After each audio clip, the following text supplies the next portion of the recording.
দর্শক ফুলকি construction YouTube চ্যানেলের পক্ষ থেকে আপনাদের সকলকে জানাচ্ছি আন্তরিক শুভেচ্ছা ও অভিনন্দন। দেশ ও দেশের বাইরে যে যেখান থেকে আমাদের ভিডিওগুলো দেখছেন অবশ্যই ভিডিওটি একটি লাইক করে দেবেন, চ্যানেলটি সাবস্ক্রাইব করে দিবেন, আর অবশ্যই ভিডিওটি শেয়ার করে দেবেন। দর্শক আজকে আপনাদেরকে যে একটি গুরুত্বপূর্ণ বিষয় দেখাবো সেটি হচ্ছে আপনার গ্রেড বিমের বিষয়ে আজকে আলোচনা করব, যে ঝুলন্ত গ্রেড বিম কীভাবে করবেন এবং গ্রেড বিম করার সঠিক নিয়ম এবং উপরে যে আপনার লিঙ্কটারগুলো রয়েছে সেগুলো কীভাবে করবেন এবং কীভাবে করলে সবথেকে ভালো হয় এবং কীভাবে করলে আপনার কম খরচে করা যায় এবং মজবুত হয় সে বিষয়ে আলোচনা করা যায়। তো সর্বপ্রথম এখন যে বিষয়টা নিয়ে আপনাদের সামনে আলোচনা করব সেটি হচ্ছে আপনার 2 রুমের একটি একতলা টিন শেডের বাড়ি অথবা দোকান যেটাই বলেন না কেন।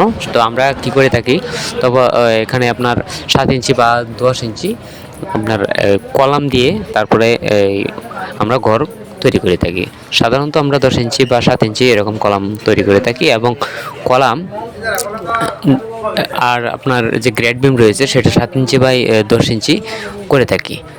তো এখানে দেখেন যে কলামটা রয়েছে 7 ইঞ্চি কলামটা রয়েছে সেটা কিন্তু অ্যাডজাস্ট হয় নাই, অর্থাৎ যে আপনার দেয়ালটা রয়েছে সেই দেয়ালের সাথে কিন্তু ভালোভাবে অ্যাডজাস্ট করা হয়নি এবং নিচের যে আপনার গ্রেড বিমটা দেখতেছেন সেই গ্রেড বিমটা কিন্তু আপনার ও দেয়ালের সাথে, অর্থাৎ দেয়ালের কিন্তু ভিতরে ঢুকে গেছে যে আপনার গ্রেড বিমটা, এবং এর নিচে কিন্তু 5 ইঞ্চি গাঁথুনি দেওয়া হয়েছে। ঠিক আছে, মাঝখানে কোনো ধরনের কোনো টানা নাই, দেখতেই পাচ্ছেন। এখন এই যে আপনার নিচে যে আপনার গ্রেড বিমের নিচে যে আপনার 5 ইঞ্চি যে গাঁথুনিটা রয়েছে সেটা কিন্তু আপনার গ্রেড বিম যে উপরের যে গ্রেড বিমটা রয়েছে, হ্যাঁ, সেই গ্রেড বিমটা কিন্তু আপনার প্রথমে করে ফেলা হয়েছিল। গ্রেড বিম করার পরে কিন্তু আপনার নিচে 5 ইঞ্চি গাঁথুনি দেওয়া হয়েছে। আপনারা যারা এরকমভাবে বাড়ি করবেন তারা অবশ্যই গ্রেড বিম দেওয়ার আগে অবশ্যই নিচে 5 ইঞ্চি গাঁথুনি আগে দিয়ে নিয়ে নেবেন এবং নিচে ভালোভাবে ফাউন্ডেশনটা করে নেবেন, তাহলে কিন্তু এরকম ফাটল ধরবে না এবং গ্রেড বিম ভালো থাকবে এবং মাঝখানে দেওয়ার ফাটল ধরার কোনো সম্ভাবনা থাকবে না। দর্শক আজকে এই বিষয়ে আলোচনা করেছি।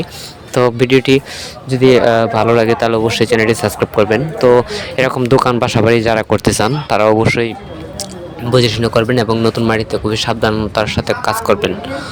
আর অবশ্যই ভিডিওটি ভালো লাগে চ্যানেলটি সাবস্ক্রাইব করে দিবেন আর বেল আইকনটি অন করে রাখবেন। ধন্যবাদ সবাইকে।